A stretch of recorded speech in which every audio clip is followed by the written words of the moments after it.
Assalamualaikum warahmatullahi wabarakatuh. Perkenalkan, nama saya Muhammad Fari Jafar dari kampus Universitas Negeri Makassar, Fakultas Ekonomi dan Bisnis, program studi kewirausahaan. Pada kesempatan kali ini saya akan memaparkan materi mengenai bahasa Indonesia dan ragam ilmiah yang merupakan salah satu materi penting dalam dunia perkuliahan karena berkaitan langsung dengan kemampuan kita dalam menyusun karya tulis ilmiah. Sebelum masuk ke pembahasan utama, kita perlu memahami terlebih dahulu apa itu bahasa Indonesia. Bahasa Indonesia adalah bahasa resmi Negara Kesatuan Republik Indonesia yang digunakan sebagai alat komunikasi utama dalam kehidupan bermasyarakat, berbangsa, dan bernegara. Selain itu, bahasa Indonesia juga merupakan identitas nasional yang membedakan bangsa Indonesia dengan bangsa lainnya. Indonesia dikenal sebagai negara yang memiliki keberagaman suku, budaya, dan bahasa daerah. Karena itu, keberadaan bahasa Indonesia sangat penting sebagai alat pemersatu. Tanpa bahasa Indonesia, komunikasi antar daerah akan sulit dilakukan karena perbedaan bahasa. Selanjutnya kita masuk pada fungsi bahasa Indonesia. Bahasa Indonesia memiliki beberapa fungsi, yaitu yang pertama, sebagai bahasa nasional yang menjadi simbol kebanggaan bangsa. Yang kedua, sebagai bahasa persatuan yang mampu menyatukan masyarakat Indonesia yang beragam. Yang ketiga, sebagai bahasa resmi negara yang digunakan dalam kegiatan pemerintahan, administrasi, dan kenegaraan. Dan yang terakhir, sebagai bahasa pengantar dalam dunia pendidikan, baik di sekolah maupun di perguruan tinggi. Tidak hanya itu, bahasa Indonesia juga berfungsi sebagai sarana pengembangan ilmu pengetahuan dan teknologi. Hal ini terlihat dari banyaknya buku, jurnal, dan karya ilmiah yang ditulis dalam bahasa Indonesia. Selanjutnya kita masuk ke pembahasan inti, yaitu ragam bahasa ilmiah. Ragam bahasa ilmiah adalah bentuk bahasa yang digunakan dalam kegiatan akademik untuk menyampaikan gagasan, hasil penelitian, maupun informasi ilmiah yang didasarkan pada fakta dan data yang dapat dipertanggungjawabkan.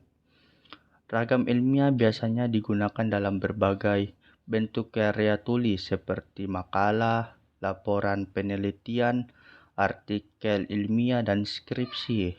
Penggunaan ragam ilmiah bertujuan agar informasi yang disampaikan menjadi lebih jelas, sistematis, dan tidak menimbulkan penafsiran ganda. Dalam penulisan karya ilmiah, terdapat beberapa struktur yang harus diperhatikan. Struktur tersebut umumnya terdiri dari judul, abstrak, pendahuluan, tinjauan pustaka, metode penelitian, pembahasan, dan daftar pustaka. Struktur ini membantu penulis dalam menyusun tulisan secara teratur dan memudahkan pembaca dalam memahami isi karya tersebut. Oke, selanjutnya kita membahas ciri-ciri ragam ilmiah secara lebih mendalam. Yang pertama, menggunakan bahasa baku, yaitu bahasa yang sesuai dengan aturan yang berlaku dalam bahasa Indonesia. Yang kedua, bersifat objektif, artinya penulisan didasarkan fakta dan data, bukan opini pribadi. Yang ketiga, menggunakan kalimat yang jelas dan tidak bertele-tele. Yang keempat, disusun secara logis dan sistematis sehingga mudah dipahami. Yang kelima, tidak menggunakan bahasa emosional atau berlebihan. Dan yang keenam, menggunakan istilah ilmiah yang sesuai dengan bidang yang dibahas. Selain itu, ragam ilmiah juga menghindari penggunaan kata-kata yang ambigu atau memiliki makna ganda. Hal ini penting agar pembaca tidak salah dalam memahami isi tulisan. Oke, selanjutnya kita masuk ke fungsi ragam ilmiah. Ragam ilmiah memiliki peran penting dalam dunia akademik. Yang pertama, sebagai media komunikasi ilmiah untuk menyampaikan ide, gagasan, dan hasil penelitian. Yang kedua, membantu menyajikan informasi secara objektif dan dapat dipertanggungjawabkan. Yang ketiga, mengurangi kesalahpahaman karena menggunakan bahasa yang jelas dan baku. Yang keempat, mendukung perkembangan ilmu pengetahuan melalui penyebaran hasil penelitian. Dan yang kelima, menjadi standar dalam penulisan karya ilmiah.